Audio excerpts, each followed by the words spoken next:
আসসালামু আলাইকুম রহমতুল্লাহি ওবারাকাতুহু।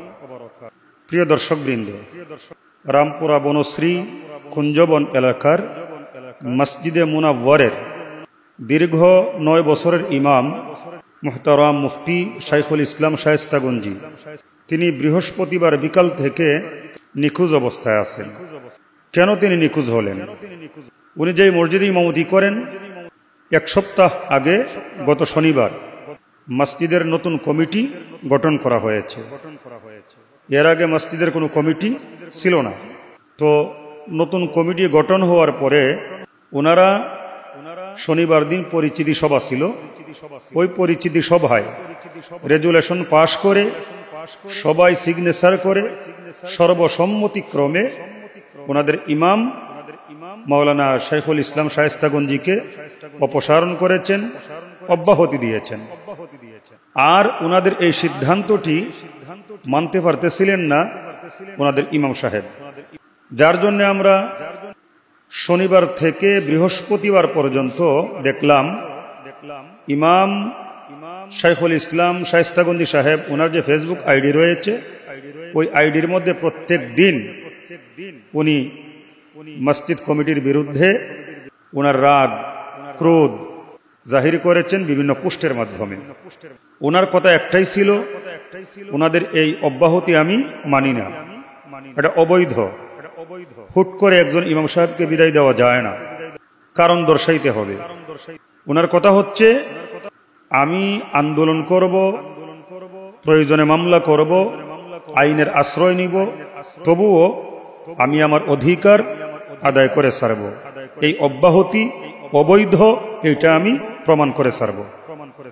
উনি যখন বৃহস্পতিবার দিন বিকাল বেলায় নিখোঁজ হয়ে গেলেন, এরপরে দেখলাম উনার পক্ষে কয়েকজন ভাই ফেসবুকে মসজিদ কমিটির সম্মানিত প্রধান উপদেষ্টা, নতুন প্রধান উপদেষ্টা, যিনি আগে কমিটিতে ছিলেন না, রামপুরা থানা বাংলাদেশ জামাত ইসলামীর মুহতারাম আমির ফজলু সাহেবের দিকে ইঙ্গিত করে কয়েকজন ফেসবুকে পোস্ট করেছেন যে উনি নাকি শাইখুল ইসলাম সাহেবকে বিদায় করেছেন। যাই হোক, আসল ঘটনা কি এটা জানার জন্যে আমি প্রথমেই যোগাযোগ করেছিলাম ইমাম সাহেবের স্ত্রীর সাথে, মোবাইল ফোনে কথা বলেছি। তো আসুন ইমাম সাহেবের স্ত্রী মোবাইলে আমাকে কি জানিয়েছেন আপনারা সবাই শুনুন। আমি মুফতি নুরুজ্জামান নোমানী বলছি। জি, হ্যাঁ, কি অবস্থা একটু বলেন তো। আমি আপনাকে বলি, হ্যাঁ আপনি শুনেন বিস্তারিত।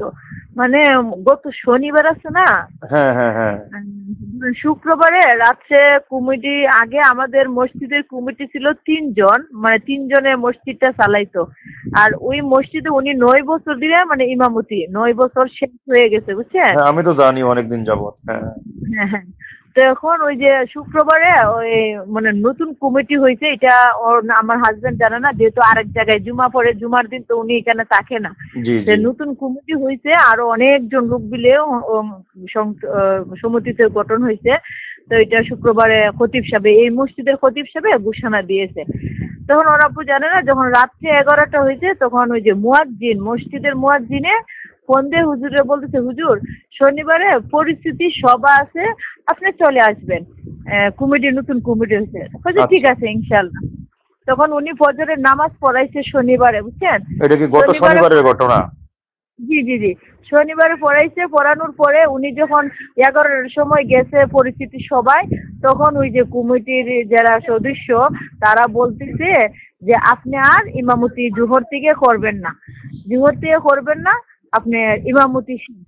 তখন ওর আব্বু বলছে, আমি কোনো নোটিশ নাই, কোনো কিছু নাই, আপনি আমাকে ইমামতির থেকে, আমি সকালে ফজর পড়াইলাম আর জোহরে আমার ইমামতি বাদ, এটা কি হিসাবে বা কি অভিযোগ কি, ওইটা আমাকে বলতে হবে। তো আমি না বললে আমি কিভাবে বুঝবো যে এই অপরাধের জন্য আমি যাচ্ছি? আমার মুসল্লিও আমাকে জানাই যেতে হবে, যে মুসল্লি গুলো জানতে হবে তো যে আমি এই অপরাধগুলোর জন্য আমার ইমামতি শেষ।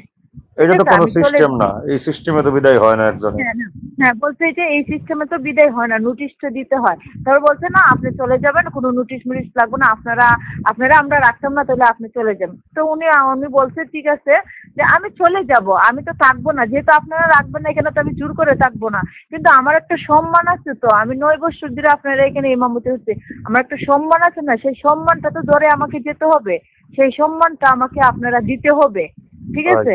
তো বলে উনি কমিটির থেকে যে বের হয়ে চলে আসছে, বুঝছেন, উনি আর ওইখানে আর থাকে নাই, সবার মধ্যে চলে আসছে বাসায়। তো বাসায় আসার পরে উনি আর জোহরে পড়াইতে যায় না, যেহেতু ওরা নিষেধ করে দিছে। জি জোহরে আর উনি নামাজ পড়াতে যায় নাই, মাগরিবও যায় নাই। পরে মুসল্লিরা ফোন দিছে উনাকে যে হুজুর আপনি নামাজ পড়াতে আসেন না, দেখি আপনি নামাজ পড়াতে আসছেন না কেন। তো উনি বলছে যে আমার তো ইমামতি শেষ, আমি কিভাবে নামাজ পড়াতে যাব। তোর মুসল্লিরা অবাক যে কেন হুজুর ইমামতি শেষ, আমরা তো জানি না, আমরা তো আপনাকে চাই। তো জি বলছে আপনারা কমিটির সাথে বুঝেন, আমি তো আর এটা বলতে পারবো না, যেহেতু আমাকে অপশনাল। তখন ওরা মুসল্লি এবং কমিটি দ্বন্দ্ব লাগছে, বুঝছেন। জি দ্বন্দ্ব লাগার পরে তখন কমিটি এবং মুসল্লি বসবে হুজুরকে নিয়ে, বুঝছেন। জি হুজুরকে নিয়ে বসবে। বসার পরে ওই যে ওরা ডেট দিছে প্রথম সোমবারে, বুঝছেন, জি সোমবারে ডেট দিচ্ছে। তখন কমিটি সোমবারে আসে নাই, পরে আবার ডেট দিচ্ছে মঙ্গলবারে, তো মঙ্গলবারও কমিটি আসে নাই। তখন জি যখন কমিটি আসে নাই তখন ওর আব্বু ওই যে ওরা আবার কি করছে, এই যে ফেসবুকে যে পোস্ট গুলো আছে, ওর আব্বু 9 বছর ধরে যে ইমামতি পোস্ট বা যে কোনো পোস্ট, এই পোস্ট গুলো সব মানে একটা লিস্ট করছে যে করা এইগুলো সব কমিটির বিরুদ্ধে, হ্যাঁ সব। তখন ওর আব্বু এই লিস্ট গুলো এবং পোস্ট গুলো সব মুসল্লিদেরকে পড়ে শোনাইছে যে এই পোস্টের জন্য আমার ইমামতি নাকি বাদ। আপনারা বলেন যদি এখানে কোনো পোস্ট আমার কমিটির উদ্দেশ্যে আমি বলে থাকি তাহলে আমি সরি, ঠিক আছে। জি তারপর আমি আর এখানে ইমামতি করব না, ঠিক আছে। তখন মুসল্লিরা বলছে না আপনি থাকতে হবে। পরে আবার মুসল্লিরা সভাপতির থেকে ডেট নিয়েছে বৃহস্পতিবারে, বুঝছেন। জি বৃহস্পতিবার হলো এই ডেটটা ছিল। তো বৃহস্পতিবারে যখন বসবে, এখন সভাপতিরা তো জানে যে মুসল্লিদের সাথে ওনারা পারবে না, হুজুরকেই রাখতে হবে ওদের মানে যে সাপোর্ট। তাদের তখন সাপোর্ট ওনারা সমর্থন ভালোবাসা। হ্যাঁ হ্যাঁ, তখন ওনারা কি করছে, আমার মাদ্রাসার মাঝে না এই যে কি করলো মানে ফাটাইলো কিটা কিছু সন্ত্রাসী লোক, মানে বেশি মনে হয় 6-7 জন, বুঝছেন। কবে? ওনারা বলতে বুধবারে না বুধবারে। বুধবারে 2টা থেকে আনুমানিক 3টার ভিতর হবে, বুঝছেন। জি সিটি ফুটেজ আছে এটা আমার মাদ্রাসায়, বুঝছেন। এই তো সন্ত্রাসীগুলা কি এলাকার? আমি তো বাই চিনি না, আমি তো পর্দার ভিতরে থাকি, আমি সন্ত্রাসী ফুলাফন কোন এলাকার বা এই না এলাকার আমি তো বলতে না, এই চেহারাগুলা আপনাদের পরিচিত পুরুষ যারা আছে তারাও কি কেউ চিনে না তাদের কাউরে? আমাদের তো পরিচিত, আমি তো আর বাইরে যেতে পারি না, মুসল্লিদের সাথে তো হুজুর আমি কথা বলতে পারি না না। না, আপনি যাওয়ার দরকার নাই। মানে এলাকার মধ্যে মনে করেন আপনার হাজবেন্ডের হিতাকাঙ্ক্ষী কিছু এখন হুজুর পুরুষ আছে না? এমন এরাই হ্যাঁ এরাই এমন পর্যায়ে গেছে যে মানে যেই কথা বলবে তারই মানে এরা মানে যে কোনো একটা পর্যায়ে, আমি জানি না, বুঝতে পারি না, আমি তো এখানে ভিতরে থাকি। না, কিন্তু কথা বলার দরকার নাই। মানে আপনি গোপনে এলাকার জি 2-4 জন আপনাদের হিতাকাঙ্ক্ষী পুরুষ যারা আছে, যারা এলাকার মানুষের চিনে, তাদেরকে এই ছবিগুলো একটু না দেখাইতে না, পারেন? ওরা দেখাইছে 2-3 জনকে আমি দেখাইছি, তারা বলছে এরা মনে হয় এটা ভাড়া করে নিয়ে আসছে, বুঝছেন। বাহিরের। হ্যাঁ বাহিরের। আচ্ছা। এরা এটা বলছে ওরা বলছে এটা নিশ্চয়ই বাহির থেকে ভাড়া করে নিয়ে আসছে। বলছে যে হুজুর যদি মিটিং এ যায় তাহলে পিস্তল বাইর হলে হুজুর এমনি শেষ হয়ে যাবে। পিস্তল বাইর করছি না তো হুজুর বুঝে না, বুঝছেন। এটা এই ফুটেছে, এরা এই কথাগুলো বলতেছে। আর যখন সিসি ক্যামেরা দেখছে তখন তারা সরে গেছে। এর আগে ওরা সিসি ক্যামেরা দেখে নাই মাদ্রাসার, বুঝছেন। জি ওরা তো বুঝতে পারেন যে আমার মাদ্রাসায় সিসি ক্যামেরা আছে। বাহিরের গেট থেকে একবারে ভিতর গেট পর্যন্ত আমার সিসি ক্যামেরা, একবারে নিচতলার থেকে হুজুর একবারে 3 তলা পর্যন্ত আমার সিসি ক্যামেরা। এখন হুজুর যখন এটা তো ওরা ঠেট দিয়া ওই জন্য যখন হুজুরে পাইছে না ওই অফিসও, তখন এরা চলে আসছে আমার আরেক হুজুরের সাথে কথা বলে। চলে আসার পরে ওরা চলে আসছে, আসার পরে দিনে আরেক লোক সুন্দরী জুয়েল করে নাম এই এলাকার, যে আমি যেটা মোবাইলে শুনছি যে আমাকে ঠেট দিতেছে এই জুয়েল নামে আচ্ছা একটা ছেলে। আচ্ছা।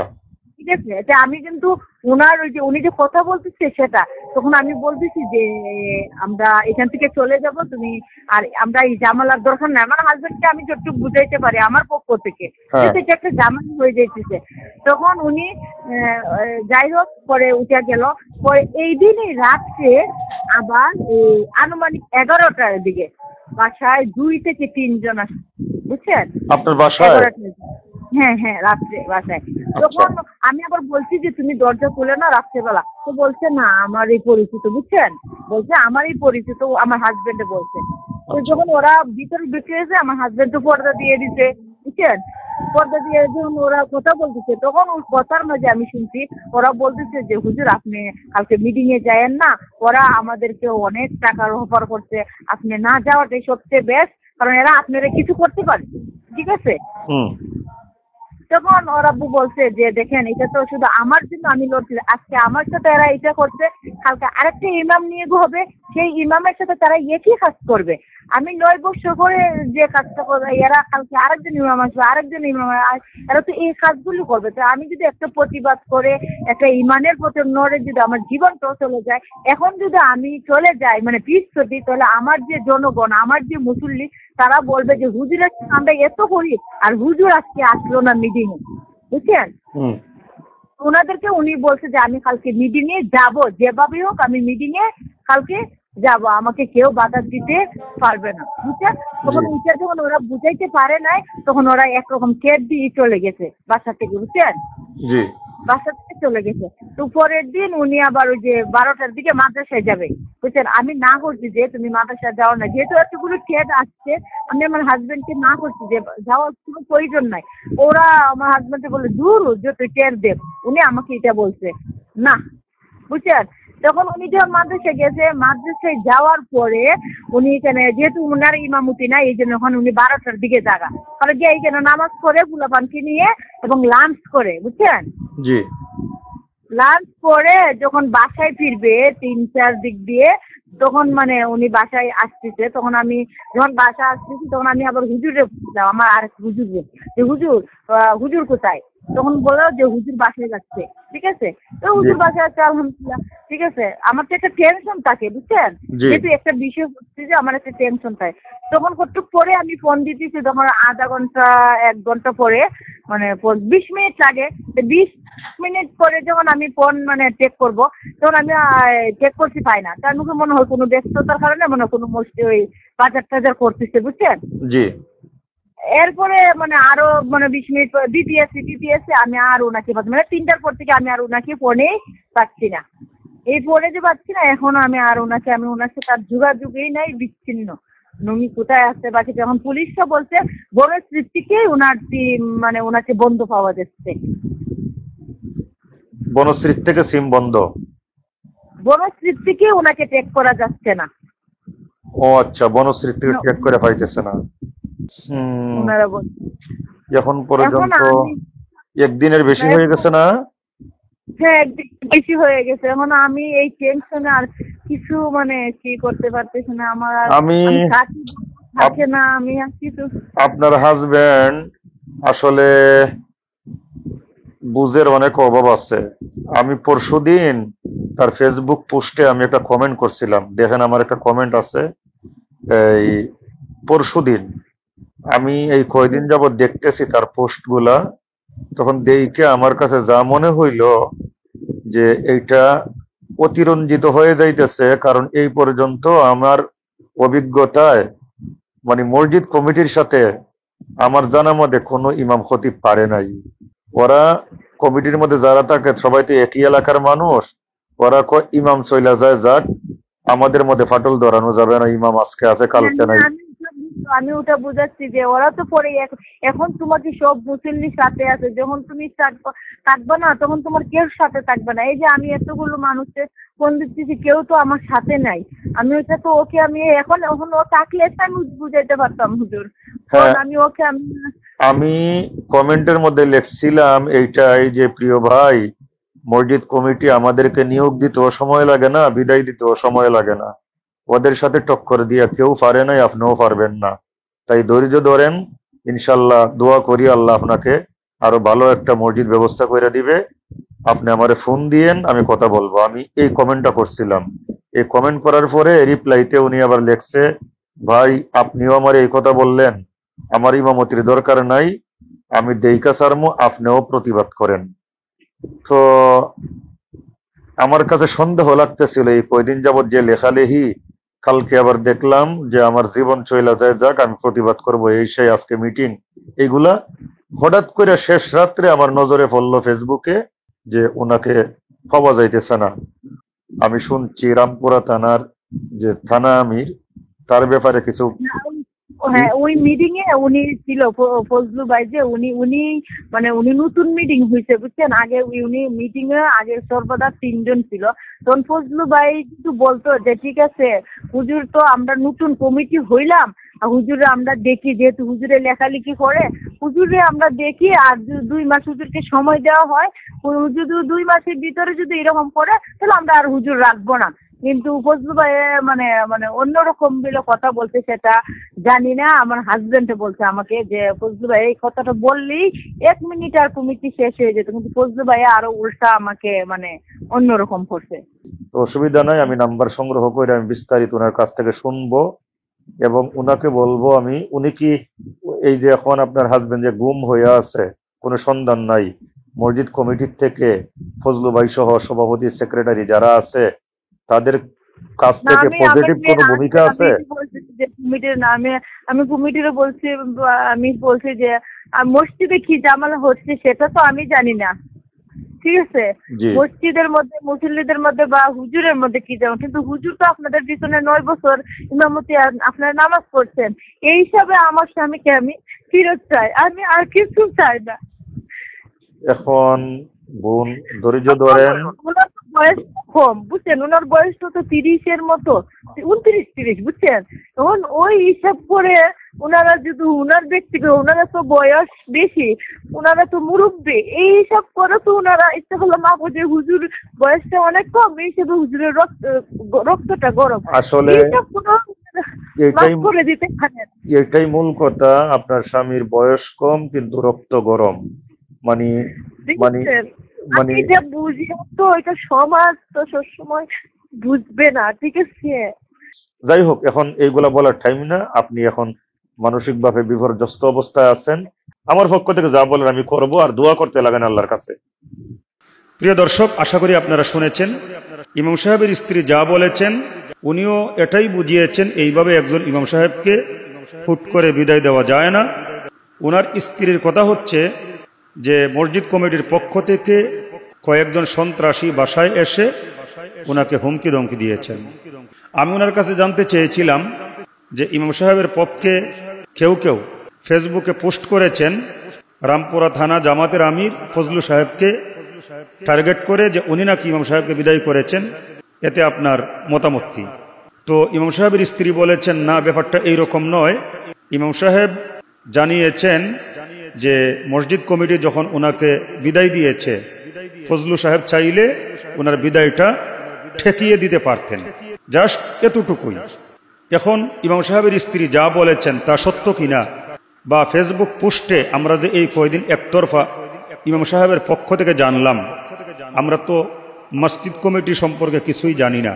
তাই আমরা মসজিদের নতুন কমিটির নতুন প্রধান উপদেষ্টা মোহতারাম ফজলু সাহেব, যিনি রামপুরা থানা বাংলাদেশ জামাত ইসলামীর মোহতারাম আমির, আমি ওনার সাথে যোগাযোগ করেছিলাম মোবাইল ফোনে।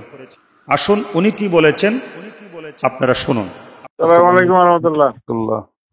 ওয়ালাইকুম আসসালাম ওয়া রাহমাতুল্লাহ। ভাইজান কেমন আছেন? জি আছি আলহামদুলিল্লাহ। ভাইজান আমি মুফতি নুরুজ্জামান নোমানী বলছিলাম মিরপুর থেকে। জি ভাইজান বলেন। আমি ফোন দিছিলাম একটা বিষয় জানার জন্য। ওই যে আপনি যে মসজিদের প্রধান উপদেষ্টা হইছেন, ওই জি মসজিদের যে ইমাম সাহেব, উনি যে হ্যাঁ নিখোঁজ কালকের থেকে সারা ফেসবুকে আজকে দেখতেছি, মানে আপনাকে নিয়ে অনেকেই ছড়াইয়া ফেলাইছে, মানে আপনাকে দোষারোপ কইরা। এখন ভাইজান আসলে আপনিও তো নতুন উপদেষ্টা হইছেন, মানে কথা একটাই, আপনি নতুন দায়িত্ব নিছেন, এর মধ্যেই তার বিদায় হয়েছে, ব্যাপারটা এইরকম ভাবে ছড়াইছে। তো এখন আসলে ঘটনাটা কি ভাইজান? আচ্ছা, আপনার এই যেখানে শেষ করছেন সেটা দিয়ে শুরু করি। আমি নতুন উপদেষ্টা হয়েছি এবার, এই কথা বলছি যে এই জায়গার আমি স্থানীয় মানুষ। জি জি আমি এখানে 26 বছর বসবাস করি। জি যেখানে মসজিদ, এখানে পানি ছিল, এগুলি আমাদের হাতের উপর দিয়া, এবং এখানে যাওয়ার যে দুই দিক থেকে রাস্তা, এখন এই রাস্তাগুলিও আমার সহযোগিতা সহ মসজিদের কমিটিতে এখন সভাপতি, সেক্রেটারি, কেশিয়ার জি আরেকজন ছিল। এই চারজনের সহযোগিতায় এখানে পানি পাম্প হয়েছে, মসজিদ হয়েছে, রাস্তাঘাট হয়েছে, বড় বড় হাই রাইজ বিল্ডিং হয়েছে। এই মসজিদ হওয়ার পরিপ্রেক্ষিতে ওনাকে এখানে নেওয়া হয়েছে। উনি আসছেন, অনেক দামি দামি লোকেরা এখানে বসবাস করে। এটা বনশ্রীর মতো দামি একটা এলাকা। জি জি জি তো এই জন্য এই মসজিদে কখনো কমিটি ছিল না। এটা ট্রাস্ট, ওইটাকে ওয়াকফ করার সময় 5 জন দাতাকে ক্ষমতা দেয়া হয়েছে, ওনারা এটা পরিচালনা করবেন, মসজিদ কাম মাদ্রাসা। এবং ওনারা দরকার মনে করলে কমিটি গঠন করবে, এবং কমিটি ওনারা অনুমোদন দিবে, অথবা ওনারা কমিটি বানাইয়া কমিটি পরিবর্তন করার দরকার হলে ওনারা বাদ দিব। এইভাবেই দলিল আছে। জি তো এতকাল কমিটিতে কেউ ছিল না, ওনারাই চালাইতো 4 জনে। বুঝতে পারছেন দাদা, যে 4 জনের নামে ওয়াকফ করা ওনারা চালাইতো। এই প্রথমবার স্বাধীনের পরে আমি ওনাদেরকে পরামর্শ দিলাম যে আপনারা এখানে আরো মানুষ নতুন নতুন আসছে, ফ্ল্যাট কিনছে, বাড়ি কিনছে, এনাদেরকে সম্পৃক্ত করে একটা সমৃদ্ধ কমিটি বানান।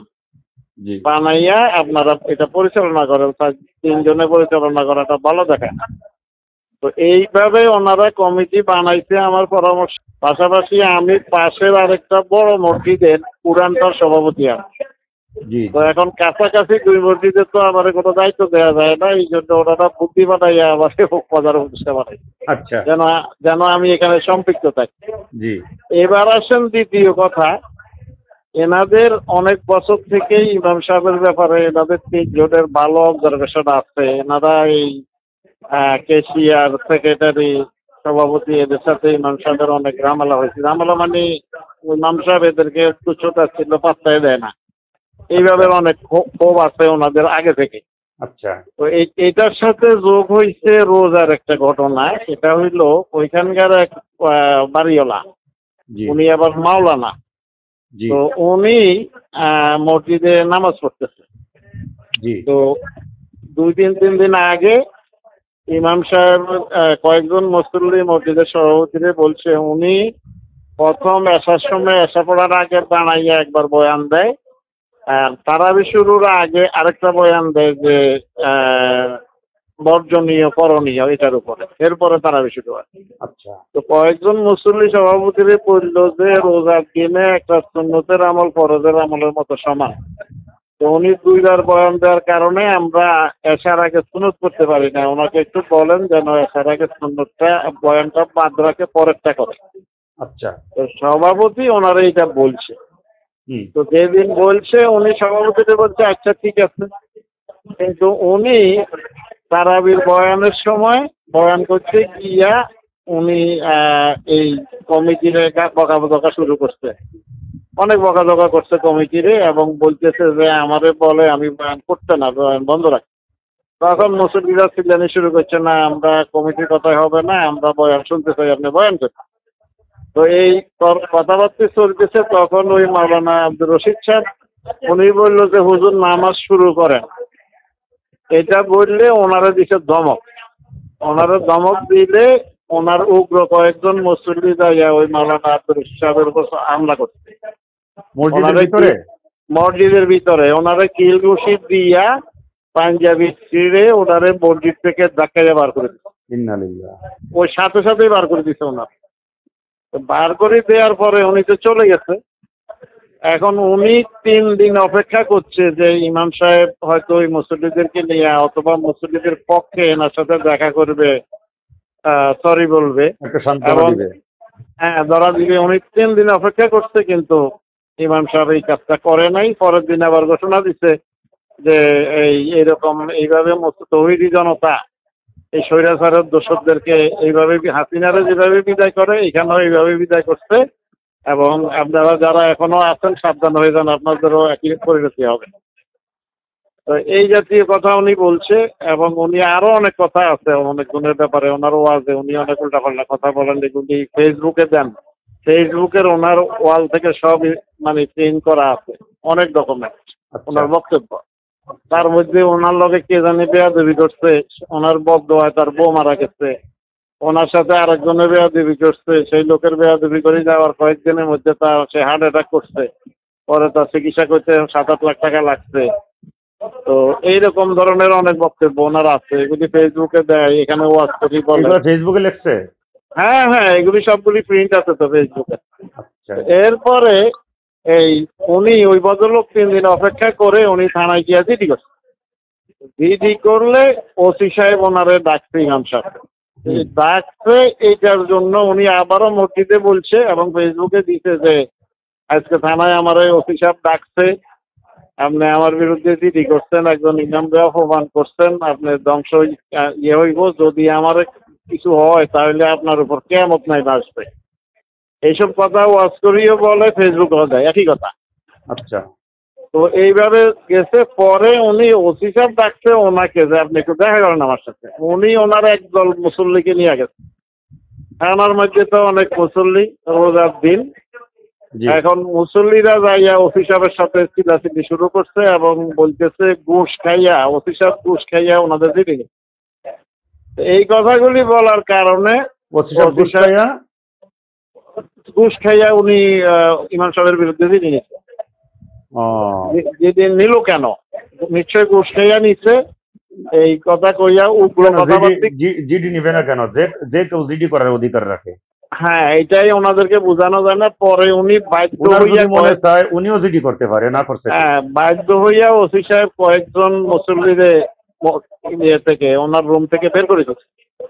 এরপরে ইমাম সাহেবরে বলছে যে আপনি এই জিনিসগুলি এইভাবে তো ঠিক হয় না, আপনি ইমাম, আপনি নেতা, আপনার অধীনে মসজিদ পরিচালিত হয়, আপনি রুকুতে গেলে মুসল্লিরা রুকুতে যায়, তো আপনার একজন মুসল্লি, তিনিও তো মুসল্লি, ওনারা এইভাবে মারি মসজিদ থেকে বের করে দিছে, আপনার ভূমিকা কি? আপনি এটা থামাইতে পারলেন না কেন? অথবা আপনার সাথে ওনাকে বের করে দেওয়া হইলো জাকাইয়া মসজিদ থেকে, আপনি এটা থামাইতে পারলেন না কেন? এটা থামানো ছাড়া আপনি নামাজ পড়াইলেন কেন? এই কথাগুলির উত্তর ইমাম সাহেব দিতে পারে নাই, আর যেটা দিতে গেছে সেটা ওসি সাহেব অ্যাকসেপ্ট করে নাই। জি। তো এরপরে এটা যখন এরকম হয়েছে তখন আমাকে জানাইছে, আমাকে জানানোর পরে ওই ভদ্রলোক, তো আমি বললাম, ওসি সাহেব আমাকে বলছে একটু দেখেন তো, এটা সমঝোতা করে দিতে পারেননি? ইমাম কি ইমাম নিয়ে এইসব ঝামেলা থানা এলাকায়, এগুলি ভালো লাগে না। মুসল্লিদের ব্যাপার, মুসল্লিরা তো অনেক ঝামেলা করে, আইন শৃঙ্খলার অবনতি হবে, এটা একটু মিলাই দিতে পারেন কিনা দেখেন আপনি। আমারও ওসি সাহেব বলছি। জি। বললে আমি ইমাম সাহেবের সাথে কথা বলছি, কথা বললে উনি রাজি হয়েছে বসতে। জি। তো তখন আমি ওই যিনি মাইর খাইছে ওনার সাথে কথা বলছি, তখন উনি আবার রাজি হয় নাই। উনি বলছে ভাই আপনি তো উদ্যোগ নিচ্ছেন, ভালো কথা, আমি তো 3 দিন অপেক্ষা করছি, ইমাম সাহেবের সাথে দেখা হয়েছে, কিন্তু উনি কিছুই বললো না আমারে। তারপরে আবার অমুকের কাছে অমুকের দিয়ে আমারে আরো ধমকি দেয়া এলো। এখন আমি তো এখন বসবো না, আমি বসবো, আমার সভাপতি সাহেব আবার ওমরা গেছে ওই সময়, তো উনি সভাপতি সাহেব ওমরা থেকে আসলে তারপরে আমি বসবো। ওই মসজিদের সভাপতি সাহেব? হ্যাঁ, মসজিদের সভাপতি সাহেব। উনি ওই যে ক্যাম্প করছে ইয়াতে শেষ দর্জি। আচ্ছা আচ্ছা। তো উনি না থাকার কারণে আর বসা হয় নাই। তারপরে উনি তো তখন আর বসা হয় নাই। আমি ইমাম সাহেবকে জানাই দিচ্ছি যে উনি সভাপতি ছাড়া বসবে না, সভাপতি ওমরা থেকে আসবে ঈদের পরে, তো এখন আর হচ্ছে না, ঈদের পরে বসবে। তো ঈদের পরে সভাপতি আসার পরে যখন আলাপ করলাম সভাপতি, তখন আমাকে ওনার অতীতের সমস্ত তথ্য তুলে ধরলো। ওনার, আমি তো জানতাম না এগুলি, ওনার ফেসবুক আমি ফলো করি না, ওনারা ফেসবুক থেকে সব কপি করে রাখে। আপনি এগুলো কেমনে ফলো করবেন? আপনি দায়িত্বশীল মানুষ, আপনার আমার তো সময় নাই এই সমস্ত কাজ দেখবার সময় আপনার আছে নাকি? হ্যাঁ, ওনারা দেখি আমাদের দেখাইলো সবকিছু, দেখানোর পরে এইগুলাই আজকে আমি অনেকের বলছি যে আপনারা যে কিছু যাচাই বাছাই না কইরা উনার ছবি টবি দিয়ে ওনার পোস্ট করে দিলেন, উনি একজন সাংগঠনিক মানুষ, এটা তো বোঝা উচিত ছিল ওনাদের। ভাই নুরুজ্জামান ভাই, যারা তথ্য যাচাই না করে আমার উপর এটা দিয়া দিচ্ছে, এনারা কিন্তু আমার সাথে জেনুইন কথাগুলো বলেন, আমি এটা ভিডিও বানায় প্রচার করব, কেন আপনাকে এইভাবে দোষারোপ করলো?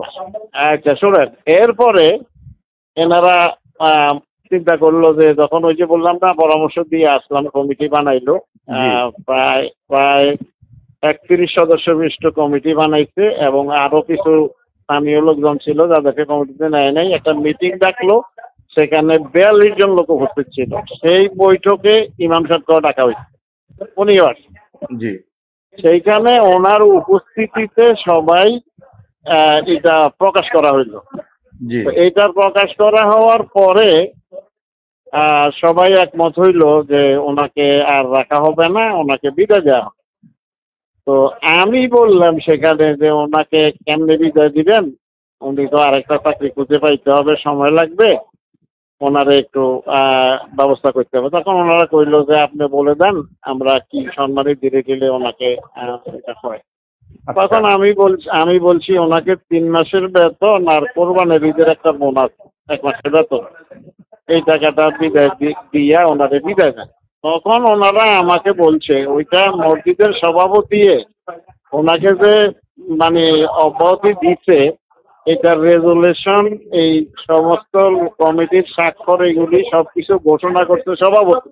জি করার পরে আমাকে বলছে যে এটা এখন ওই ওনারে কি পদ্ধতিতে দিব কি দিব। তখন আমি যখন প্রস্তাব করলাম যে ওনারে এইভাবে দেওয়া দরকার, তখন উনি আমার একটা কুরবানি বোনাস, হ্যাঁ কোরবানি বোনাস, তখন সভাপতি সাহেব আমারে বললো ঠিক আছে আপনি এটা ঘোষণা দেন। তখন আমি বললাম যে সম্মানিত ভাইয়েরা, ইমাম আমাদের সম্মানিত মানুষ, আমরা সবসময় আমাদেরকে সম্মান করি, আর ওনাকে অত চিনি, ওনার সাথে সম্পর্ক আছে, ভালো মানুষ, বিজ্ঞ অভিজ্ঞ, ভালো ওয়াজ করে, কোরআন হাদিস জানে। জি তো ওনারা এইভাবে আমরা এটা চিন্তা করছি, উনি যদি এটা রেফারেন্স করে, আর আমি রেফারেন্সও দিচ্ছি যে এইটাতে কারো দুঃখ পাওয়ার কিছু নাই। খোদ কাবা শরীফের ইমাম পরিবর্তন হয়, মসজিদের নববীর ইমাম পরিবর্তন হয়, বাইতুল মুকাররমের ইমাম পরিবর্তন হয়। জি এটা খুব স্বাভাবিক। আর তাছাড়া ইমাম সাহেবরা যদি যে জায়গায় আছে এখান থেকে ভালো সুযোগ পায়, তাহলে তো সাইডে দিয়ে ওইটাতে চলে যায়। রাইট। আমি আবার উদাহরণ দিলাম যে আমি যে মসজিদের সভাপতি, সেই মসজিদেরও তো আমাদের সাবেক ইমাম সাহেব একটা বড় মসজিদের বেশি বেতনে সুযোগ পাইয়া উনি আমাদেরকে রেখে চলে গেছে, আমরা তো ওনার রাখতে রাখি দেখি। জি তো এটা স্বাভাবিক, এই কথাগুলি বলি আমি এটা ঘোষণা দিলাম। এটার সাথে সাথে উনি বলছে, উনি দাবি করতেছে ওনার বিরুদ্ধে আমি তো অভিযোগ সব মিথ্যা। তো এখন কমিটির লোকেরা বলতেছে এই যে ডকুমেন্ট আপনি এগুলি ফেসবুকে দিচ্ছেন, এটা কেমন আপনি অস্বীকার করবেন, এটা তো প্রমাণিত। জি তারপরে আবার কয়েকজন মুসল্লি, উনি আরেকজন মুসল্লিরে মসজিদ থেকে বের করে দিচ্ছে, উনি রাফে আদায় করে দেখা। এই মুসল্লি অন্য ও ফেসবুকে একটা লেখা দেখছিলাম, একজন আহলে হাদিস। হ্যাঁ আহলে হাদিস, হ্যাঁ উনি আসলে আহলে হাদিস না, উনি আমাদের সাংগঠনিক জনশক্তি, কিন্তু উনি ওই রাফে আদায় করে। আচ্ছা, জোরে আমিন বলে আর ওই যে হাত বুকে বাঁধে এই যে রাফে আদায়টা করে আর ওই ভাই আমাদের সাংগঠনিক ভাই। হ্যাঁ উনি আমাদের জনশক্তি, ওনারে বার করে দিয়েছে মসজিদ থেকে। তো এই এই এই উনিও লিখিত অভিযোগ দিচ্ছে যে ওনাকে না রাখার পক্ষে। আমি তো শুনছি শাইখুল ইসলাম সাহেব উনিও নাকি জামাত ইসলামে যোগ দিছে 4 মাস যাবত নাকি ইয়ানত দেয়, কথাটা কি সত্য? হ্যাঁ না না, আমাদের এখানে দেয় না, আমাদের এখানে আমার এখানে আমার থানা এরিয়া তো দূরের কথা, এটা তো আমার বাড়ির কাছে, মানে এই মসজিদটা আমার বাড়ি থেকে 500 গজ দূরে হবে সর্বোচ্চ। হ্যাঁ তো এই যে উনি, এটা আমি জানবো না, আমি থানা আমি না জানবো না কেন, অবশ্যই জানার কথা।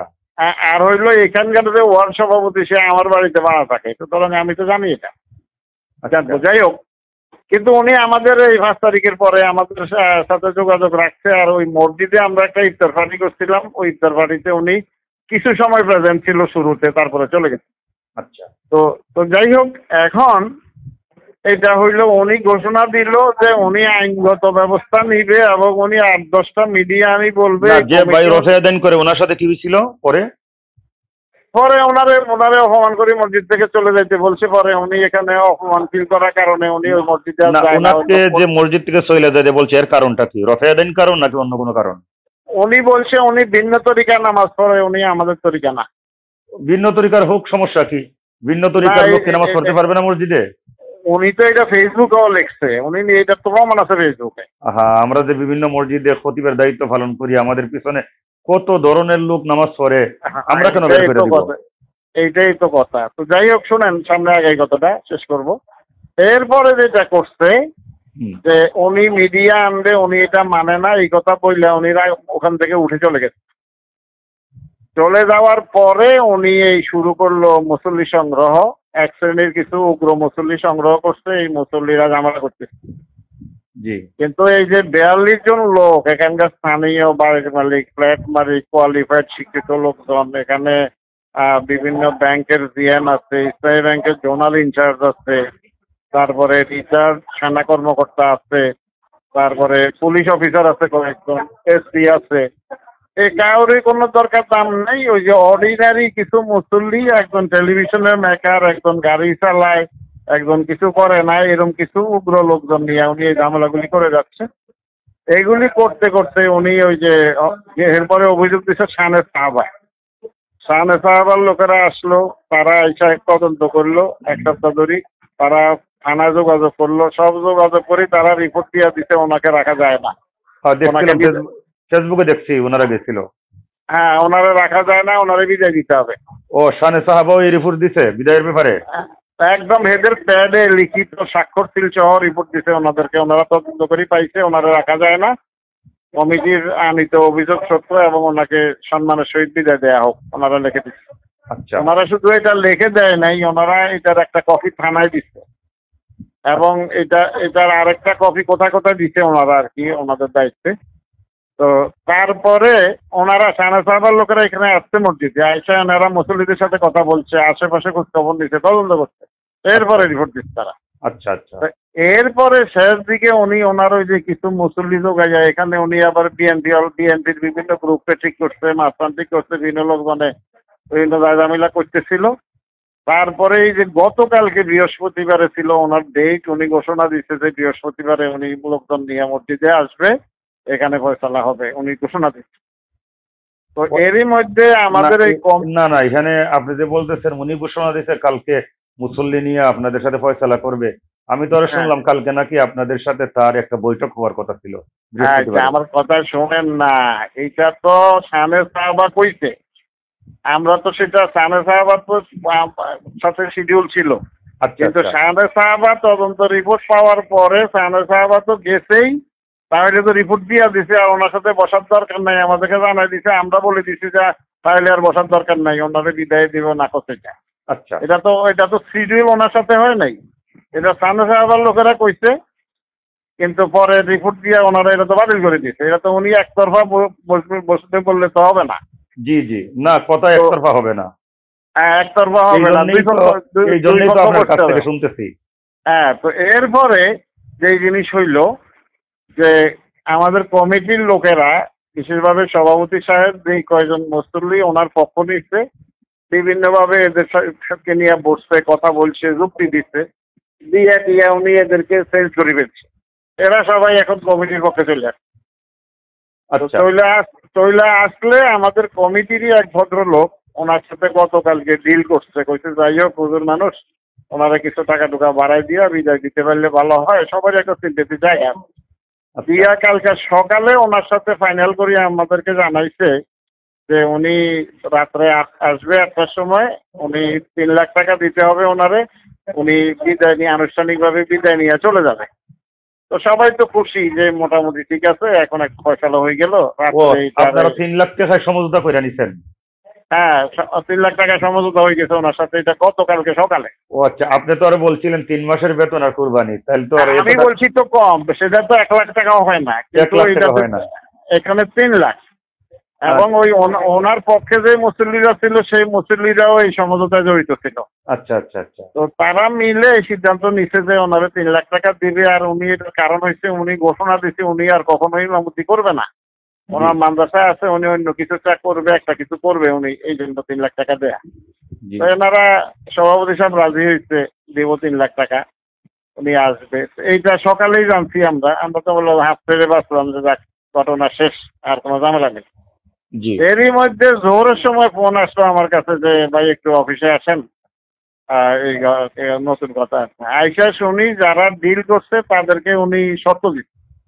ওনার শর্তটা কি, যে উনি কমিটি মসজিদে আসবে, কমিটি যে ওনারে বাতি বিদায় দিচ্ছে এটা প্রত্যাহার করতে হবে। জি এটা প্রত্যাহার করি ওনাকে পুনঃনিয়োগ দিতে হবে।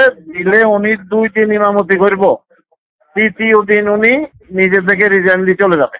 এটা ফেসবুকে দেখছি, লেখছে এটা ফেসবুকে। এই ঠিক এইটা, তো এইটা দিতে পারে। এখন কমিটির সদস্যরা এটা মানে না। হুম তো এবং এই যে আপনাদের নাসির বিন নূর, উনি হ্যাঁ। বা যারা না জেনে একটা বিষয় সম্পর্কে যেভাবে লিখে ফেলে ফেসবুকে, এইটা শোনেন কি ভাই, ইসলামের সাথে যায়? আপনাকে বলি ভাই শোনেন, আপনি আচ্ছা আপনার হোয়াটসঅ্যাপ নাম্বার কোনটাতে? এইটাতে না আরেকটা? আমার এই নাম্বারে হোয়াটসঅ্যাপ আছে, হোয়াটসঅ্যাপে পরে আগে এই জায়গার মধ্যে বাকি অংশটা আমার বইলা ফালান, শেষ ফিনিশিংটা, কারণ এইটা দিয়ে আমি একটা প্রতিবেদন বানাবো। আচ্ছা শোনেন, এখন হচ্ছে কমিটি গত রাত্রে উনি আসা ছিল এখানে, হুম ফাইনালি উনি শেষ মুহূর্তে এই কামটা ঘটাইলো। উনি দেখলো যে ওনার তো কোনো দাবি পূরণ হচ্ছে না, আবার উনি 3 লাখ টাকা নিয়ে এখানে বিদায় নিলে হুম ওনার সাপোর্টাররা কিন্তু এটা ডিল করছে। ডিলটা ওনার সাপোর্টাররা করছে, কমিটির লোকরা না। জি তো এবং সেই সাপোর্টাররা আবার কমিটির পক্ষে চলে আসে। জি এখন আসার কারণে উনি হয়তো চিন্তা করছে আমি যদি যাই সেখানে তাহলে তো আমার পক্ষে কোনো মসজিদই দাঁড়াবে না, বরং পরে দিয়ে আমাকে আবার এই যে 3 লাখ টাকা আমি টাকা নিয়ে ডিল করছি ওনারা হয়তো খুব প্রকাশ করতে পারে। এই বুদ্ধি কইরেই উনি একটা পরিকল্পিত প্ল্যান সাজাইছে। উনি ওনার ওয়াইফের কাছে আমাদের এই নির্দিষ্ট কয়েকজনের নাম্বার দিয়ে গেছে এবং ফেসবুকে পোস্ট দিচ্ছে যে আমার যদি কিছু হয় তাহলে এই লোকেরা আমি সব দিয়ে যাচ্ছি, দাবি হবে। উনি ফেসবুকে এরকম দিচ্ছে। হ্যাঁ, আমি একটা পোস্ট দেখছি, সভাপতি মোতাওয়াল্লি এবং আপনার নাম। হ্যাঁ আচ্ছা, এরপরে দেখেন গতকালকে সারা রাত ওনার ওয়াইফ বলতেছে উনি গুম হয়েছে, ওনার ওয়াইফ থানা যাই দিদি করছে। আমাকে ফোন দেওয়ার আগ পর্যন্ত ওনার বাসায় এই যদি কোনো সিনারি আশেপাশে যারা আছে আমাদের কমিটির কেশিয়ার একই বিল্ডিং এ থাকে। উনি বলছে ভাই সব বিজনেস অ্যাজ ইউজুয়াল, স্বাভাবিক। একটা লোক গুম হয়ে গেছে, এখানে কান্দাকাটি, রোল, চিন্তা, প্রেফারেশন, টেনশন এগুলি কিচ্ছু নাই। ওনার ওয়াইফ তো শিক্ষকতা করে, টিউশনি করে, বাচ্চাদেরকে পড়ায়, ওনাদের বিজনেস অ্যাজ ইউজুয়াল, কোনো সমস্যা নাই। এই ওনার ওয়াইফের সমস্যা শুরু হয়েছে মানে শুনাই দেওয়া কাটাকাটি গত রাত্রে আমাকে ফোন দেওয়া থেকে। কারণ আমাকে যখন উনি কল দেয় তখন কেউ একজনে ওনারে বলে দিতেছে, সেই কথাও চলে আসছে এই যে মাইক্রোফোনে, আমি শুনছি। তো এরপরে আমার সাথে কাঁদলো। এরপরে সকালে যখন মিডিয়া আইলো এই কান্দাকাটি শুরু হয়ে গেছে মিডিয়ার মধ্যে কথা। আর এরপরে ওনার বাসায় এখন ওই ওনারা তো মাস্টারি করে, মাদ্রাসার গার্ডিয়ান আছে, মহিলা টহিলা আছে, মহিলারা আসতেছে ওনার বোর কাছে এবং আবার বাসায় নাই। ওই যে আমাদের ভাই আমারে বললো যে ভাই আপনি একটু গেলে, আমি যাওয়ার উদ্যোগ নিছি। তো এখন বাসায় গেলে উনি তো থাকতে হবে। আমি বিকেল থেকে 2 বার উদ্যোগ নিছি যাব, যতবারই খোঁজ নেই যে ওনার ওয়াইফ বাসায় নেই। এখন এই যে অবস্থা এইভাবে যাচ্ছে, এখন আমরা একটা মানে মিডিয়া ট্রায়ালের মধ্যে পড়লাম আর কি নুরজাহান ভাই। এখন দাদা দয়া কইরা সবাই মিল্লা এরা অবস্থা আছে, এখন একটা দুর্ঘটনা ঘটতে গেলে কিন্তু আবার অনেকেই ফাঁসা যাবো। তো না ঠিক আছে, আল্লাহ আমরা চেষ্টা করি আর আল্লাহর কাছে দোয়া করেন যেন ওনারা দ্রুত ফেরত পাওয়া যায়। আমরা তো সবাই পেরেশানিতে আছি এবং এই কমিটির লোকেরাও চেষ্টা করতেছে ওনারা খুঁজে বের করার জন্য। অত্যধিক জিদি মানুষ, উগ্র মানুষ, ধমক দিয়া কথা বলে, উল্টাপাল্টা কথা বলে। আমি আপনাকে বলি শুনেন, এই রোজাতে একটা ইফতার মাহফিল ওনাকে দাওয়াত দিতে, আমি যে মসজিদের সভাপতি সেই মসজিদের ইমাম সাহেবরা দাওয়াত দিচ্ছে। তো আয়োজকরা যেভাবে বসাইছে আর কি সিটিং, তো আমি আমারও যেখানে বসাইছে তার ডান দিকে বসাইছে আমার মসজিদের ইমাম সাহেবরে, আর বাম দিকে বসাইছে ওনাকে। তার 2 জন পরে আমাদের এখানকার সোসাইটির সভাপতি বসা। তো উনি কথা শুরু করছে, এর মধ্যে সোসাইটির সভাপতি ছোট ছোট করে 5 জনের সাথে কি জানি করতে এমন ধমক দিছে উনি, চোখ মুখ লাল কইরা একেবারে আমরা সবাই তদমত হয়ে গেছি। কেন বুঝছেন, কথা বলা যাবে না। উনি কথা বলতেছে না, ওই সময় কথা বলা যাবে না, বুঝছেন। তো এই ধরনের এখন ইনি উগ্র জিদি, উনি ওনার মানে মেজাজ মানে এই সব সময় মনে হয় হাইকো হইয়া থাকে, এগুলার কারণেই আর কি মূলত এই সমস্যাগুলি হয়েছে। এখন বয়স কম তো। উনি সিদ্ধান্ত নিচ্ছে ওনারটাই উপরে থাকবে, উনি নতি স্বীকার করব না, ওনাকে বাদ দেয়া যাবে না, উনি নিজে থেকে রিজাইন দিব। এই কারণেই উনি এত আয়োজন, এত কিছু করা, বুঝছেন, এটাই ওনার ইগো। আচ্ছা ভাইজান, আপনার সাথে পরে কথা বলি, আমার অনেকগুলি দিয়ে কথা, আপনার সাথে পরে কথা বলবো। আমরা একটু চেষ্টা করতেছি বিষয়গুলি নিয়ে। হ্যাঁ জি ভাইজান, আমার আর এই নাম্বারে ওনাকে পাওয়া গেলে আমি যোগাযোগ করতেছি, ওনার বাসায় আমি যাওয়ার ইচ্ছা আছে দেখি ইনশাল্লাহ। হ্যাঁ বাসায় যান এবং আপনি আপনার মসজিদ কমিটির মধ্যে সভাপতি সেক্রেটারি যারা আছে সবাই মিল্লা ভাইজান একটু আন্তরিকভাবে চেষ্টা করেন লোকটা যেন আল্লাহর রহমতে বের হয়ে আসে। এরপরে সত্য মিথ্যা এইগুলা আবার নতুন ভাবে সবার সামনে ক্লিয়ার করার অনেক সুযোগ আসবে। আপাতত মানে একটু সবাই মিলে চেষ্টা করতে হবে ভাইজান।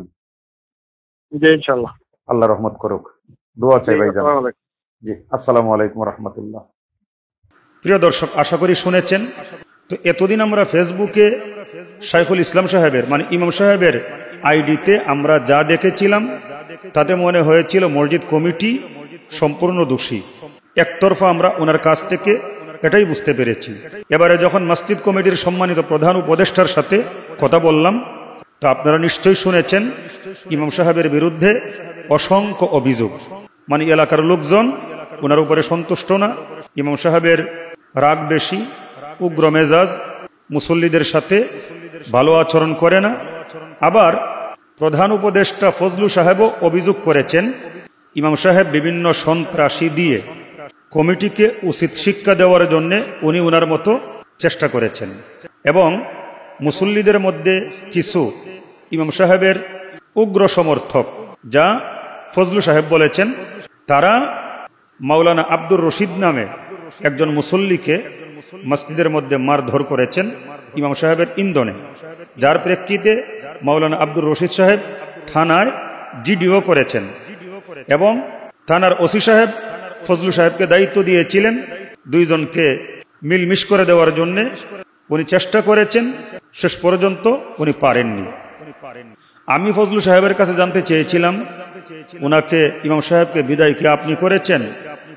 উনি বলল আগে তো কমিটিই ছিল না, ওয়াকফ সম্পত্তি ওনাদের ওয়াকফ দলিলের মধ্যে লেখা আছে 4 জনের নাম, সভাপতি সেক্রেটারি আরো 2 জন, 4 জনের মধ্যে একজন মৃত্যুবরণ করেছেন, বাকি 3 জন আছেন।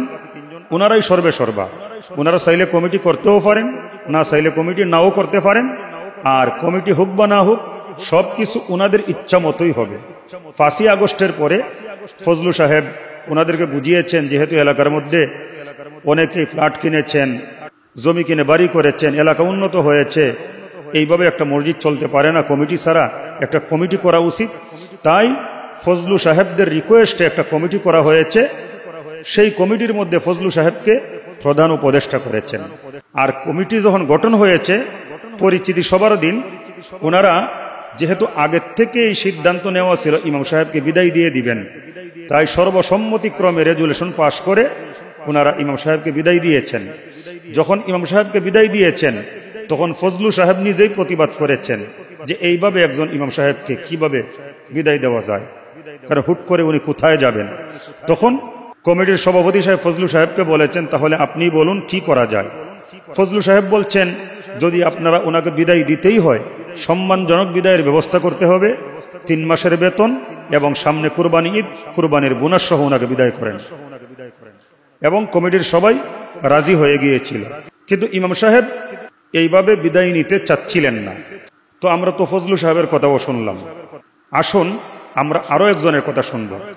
ইমাম সাহেব মুফতি শাইখুল ইসলাম শায়েস্তাগঞ্জি সাহেব, উনি মসজিদ কমিটি ওনাকে যে বিদায় দিয়েছে, এই বিদায়টা যে অবৈধ, এইটা প্রমাণের জন্য উনি ওনার মতো চেষ্টা বিভিন্ন জায়গায় করেছেন। এর মধ্যে শানে সাহাবা খতিব কাউন্সিলের কেন্দ্রীয় সভাপতি মুহতারাম মুফতি শামীম মজুমদার সাহেবের সাথে ইমাম সাহেব যোগাযোগ করেছিলেন। আসুন আমরা শুনি মুফতি শামীম মজুমদার সাহেব কি বলেন। আসসালামু আলাইকুম রহমতুল্লাহ। ওয়ালাইকুম আসসালাম রহমতুল্লাহ। কে বলছেন প্লিজ? ভাই কি মুফতি শামীম মজুমদার সাহেব বলছেন? জি, স্বামী মজুমদার বলছি। আপনি কে? ভাই নুরুজ্জামান নোমানি বলছি। নুরুজ্জামান নোমানী নামে তো একজন বক্তা আছে, আপনি? ভালো আছেন? আছি আলহামদুলিল্লাহ। কি অবস্থা, কেমন আছেন? এই তো ভাই আছি আলহামদুলিল্লাহ, আল্লাহর রহমতে ভালো আছি। মনে হয় শাইখুল ইসলাম সাহেবের সংবাদ নেওয়ার জন্য রামপুরা থানায় গেছিলেন, মনে হয় আপনার হ্যাঁ, এটা নিয়ে তো আমরা দেখলাম। কালকে রাত্রে কাজ করতেছি। এটা নিয়ে মূলত আমরা আজকে কয়েক সপ্তাহে কাজ করতেছি। হ্যাঁ, 2 সপ্তাহ, মানে কয়েক সপ্তাহ না, 26 তারিখ থেকে। হ্যাঁ দেখছি আমি, আপনি গেছেন, আমি শাইখুল ইসলাম সাহেবের ফেসবুক আইডিতে দেখছি। এটা কি আপনাদের এলাকার ছেলে নাকি? হ্যাঁ আমাদের এই এলাকার। আহ, আমার আগে তার সাথে পরিচয় নাই, ঢাকাতেই পরিচয় কিন্তু এই আমাদের। ছেলেটা তো কারো কথা শুনে না, বুঝছেন, নিজেই মুরব্বী।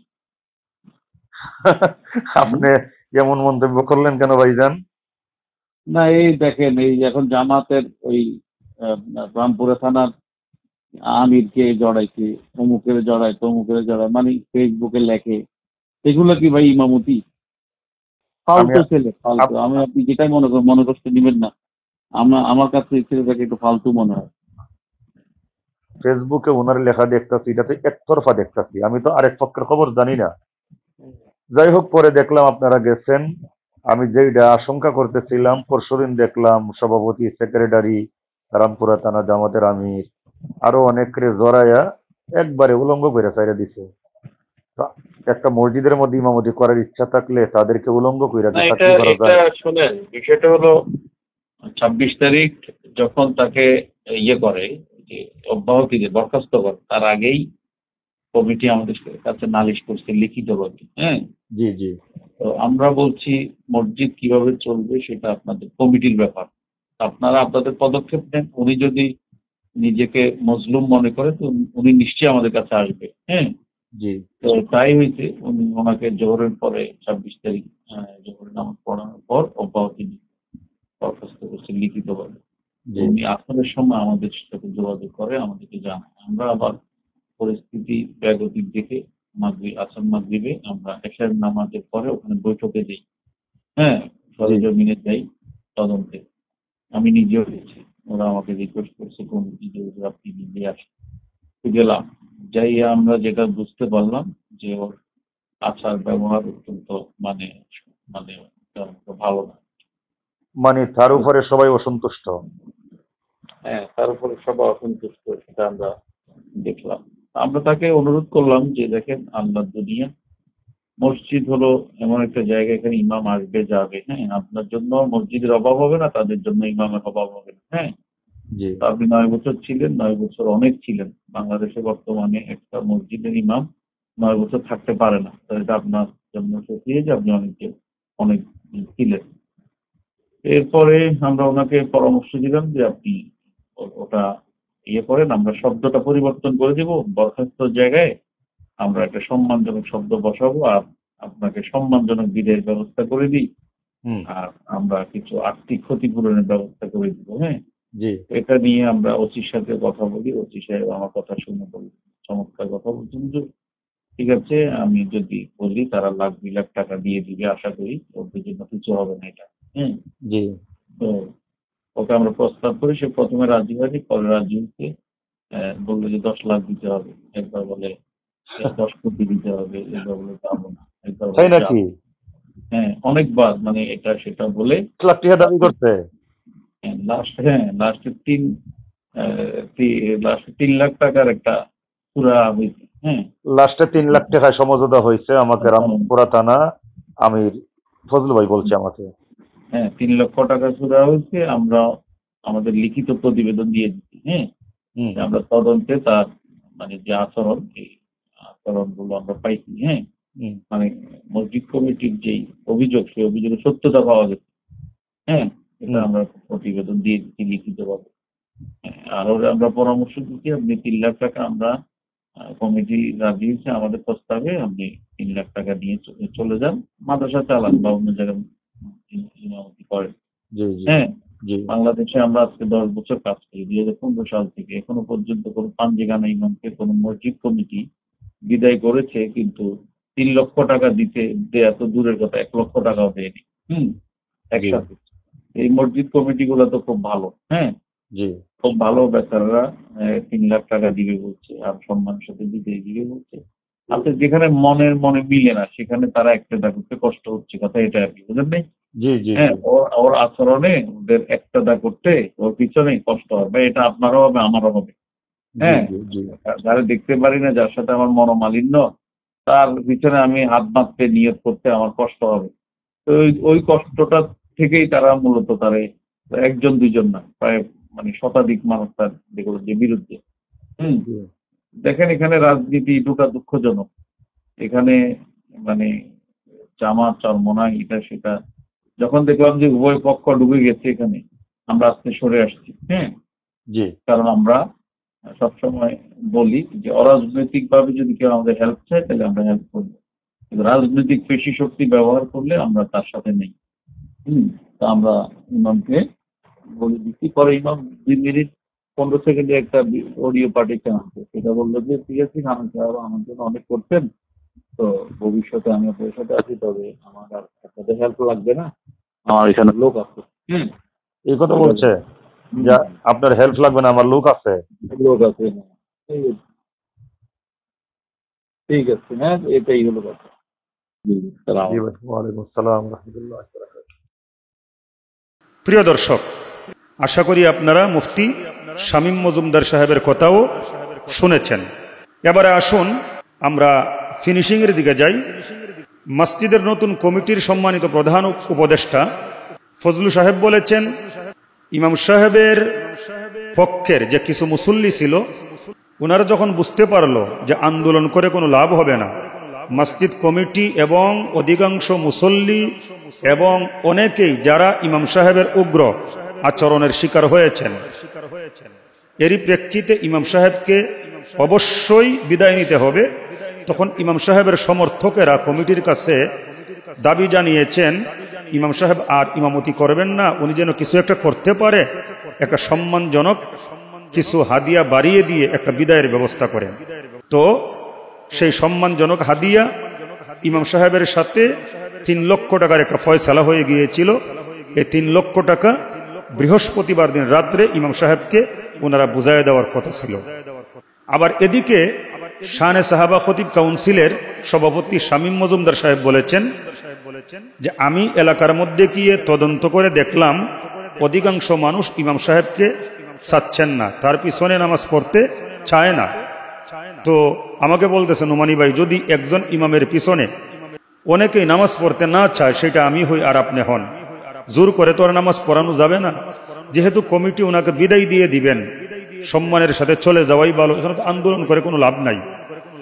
আমি থানার ওসি সাহেবকে বলেছিলাম, মানে মুফতি শামীম মজুমদার সাহেব বলতেছেন, রামপুরা থানার ওসি সাহেবের কাছে উনি গিয়ে আলোচনা করেছেন ইমাম সাহেবকে একটা সম্মানজনক হাদিয়া দিয়ে বিদায় দেওয়ার জন্য। তো ওসি সাহেবের সাথে কথা বলে, তিনি কমিটির সাথে কথা বলে, ইমাম সাহেবের সাথে কথা বলে একটা ফয়সালায় এসেছেন। ইমাম সাহেব বলেছিলেন 10 লক্ষ টাকা, লাস্টে সমঝোতার ভিত্তিতে 3 লক্ষ টাকা ফয়সালা হয়েছে, যা মুফতি শামীম মজুমদার সাহেব এবং প্রধান উপদেষ্টা ফজলু সাহেবের কথার সাথে মিল আছে। পাশাপাশি মুফতি শামীম মজুমদার সাহেব বলেছেন, আমি তদন্ত করতে গিয়ে যা দেখেছি মসজিদ কমিটি ভালো, ওনারা ভদ্র। আশা করি আপনারা শামীম মজুমদার সাহেবের কল রেকর্ড যা আমার সাথে কথা বলেছেন আপনারা শুনেছেন। পাশাপাশি এইটাও বলেছেন যে রামপুরা থানা বাংলাদেশ জামাত ইসলামের মুহতারাম আমির ফজলু সাহেব, উনাকে যে তারা দোষারোপ করতেছে এটা সম্পূর্ণ অনুচিত, ভিত্তিহীন, উনার কোনোই দোষ নাই। কারণ উনি তো নতুন কমিটিতে নতুন প্রধান উপদেষ্টা হয়েছেন। সবাই যেহেতু ইমাম সাহেবকে বিদায় করতে চান, তো প্রধান উপদেষ্টা কেমনে রাখবে? প্রিয় দর্শক, চাইলে আপনারা রামপুরা বনশ্রীতে গিয়ে তদন্ত করে দেখে আসতে পারেন, কারণ ঢাকা রামপুরা বনশ্রী তো আর বেশি দূরে নয়। আমার ফিনিশিং বক্তব্য হচ্ছে, বিবাদমান 2 পক্ষ, এক পক্ষের কথা শুনে বাস্তবতা উপলব্ধি করা যায় না। এতদিন আমরা ফেসবুকে দেখেছি শুধুমাত্র ইমাম সাহেবের বক্তব্য, আজকে ইমাম সাহেবের স্ত্রীর সাথে মোবাইলে কথা বলে, কমিটির প্রধান উপদেষ্টা ফজলু সাহেবের সাথে মোবাইলে কথা বলে, এবং শানে সাহাবার মুফতি শামীম মজুমদার, ওনাকে তো ইমাম সাহেবই নিয়ে এসেছিলেন ওনার পক্ষে কাজ করবার জন্য। কিন্তু শামীম মজুমদার সাহেব সঠিক তদন্ত করে উনি ইমাম সাহেবকে বলেছেন যে ভাই আপনি চলে যাওয়াটাই ভালো, দোষ আপনার, কারণ অধিকাংশ লোকজন আপনার উপরে অসন্তুষ্ট, তারা আপনার পিছনে নামাজ পড়তে চাচ্ছেন না। তাহলে আমরা যা বুঝতে পারলাম, যেই সমস্ত ভাইরা রামপুরা থানা বাংলার জামাত ইসলামের আমির ফজলু সাহেবকে দোষারোপ করতেছেন, এটা সম্পূর্ণ অনুচিত। আমি একটা কথা বলবো, আমাদের কিছু ভাইয়েরা আছে শুধুমাত্র বাংলাদেশ জামাত ইসলামীর গন্ধ খুঁজে বেড়ায়, সব কিছুর মধ্যে বাংলাদেশ জামাত ইসলামীকে জড়াতে চায়। আরে ভাই, বাংলাদেশ জামাত ইসলামী এই দেশে দিন প্রতিষ্ঠার আন্দোলন করে, ওনারা সব বিষয়ে মনোযোগী হওয়ার সময় নাই, ওনারা বিশাল কাজ নিয়ে আসেন। আর একজন জামাত ইসলামের থানা আমির, ওনার অনেক দায়িত্ব। একজন ইমাম সাহেবকে বিদায় করবার জন্য উনি গুটি চালবেন, এত সময় ওনার নাই। তাই আমরা অবশ্যই কথা বলবো ইনসাফ ভিত্তিক। তো আমরা শুনেছিলাম যে মসজিদ কমিটি মাওলানা শাইখুল ইসলাম শায়েস্তাগঞ্জি সাহেবের ব্যাপারে, ওনাকে খুঁজে বের করার ব্যাপারে কোনো উদ্যোগ নিচ্ছেন না, এটাও সঠিক নয়। মুফতি শাইখুল ইসলাম শায়েস্তাগঞ্জি সাহেবকে তাড়াতাড়ি খুঁজে বের করবার জন্য ওনার ফ্যামিলি যেমন চেষ্টা করে যাচ্ছেন, আইন শৃঙ্খলা রক্ষাকারী বাহিনী ওনারাও চেষ্টা করছেন, এবং মসজিদ কমিটি সবাই চেষ্টা করে যাচ্ছেন। প্রিয় ভাইয়েরা, আরো একটি কথা, ইমাম সাহেবের ফ্যামিলির দাবি হচ্ছে ইমাম সাহেব গুম হয়ে আছেন, আবার মসজিদ কমিটি বলছেন যে উনি আত্মগোপনে আছেন। কোনটা সত্য, কোনটা মিথ্যা আমরা কিছুই জানি না। দোয়া করুন অতি তাড়াতাড়ি আল্লাহ রাব্বুল আলামিন যেন ইমাম সাহেবকে ওনার ফ্যামিলির কাছে নিরাপদে পৌঁছাইয়া দেন। উনি নিরাপদে যখন চলে আসবেন ইনশাআল্লাহ, এরপরেই সত্যটা বের হয়ে আসবে। আমরা সত্য কথা বলবো, সত্যটাই প্রচার করব, ইনসাফ প্রতিষ্ঠা করব। একতরফা না জেনে না বুঝে আমরা কারো পক্ষে ডিসিশন নিব না। প্রত্যেকটা কথার জন্যেই আল্লাহর কাছে জবাবদিহিতার সম্মুখীন হতে হবে। এই জন্য প্রিয় ভাইয়েরা, আমরা কাউকে টার্গেট না করে আমরা সত্যটা জেনে সঠিকটাই মানুষের মধ্যে প্রচার করব এবং ইনসাফ প্রতিষ্ঠা করার চেষ্টা করব। আশা করি আপনারা বাস্তবতা উপলব্ধি করতে পেরেছেন। আল্লাহ রাব্বুল আলামিন আমাদের সবাইকে ভালো রাখুন। আসসালামু আলাইকুম ওয়া রাহমাতুল্লাহি ওয়া বারাকাতুহু।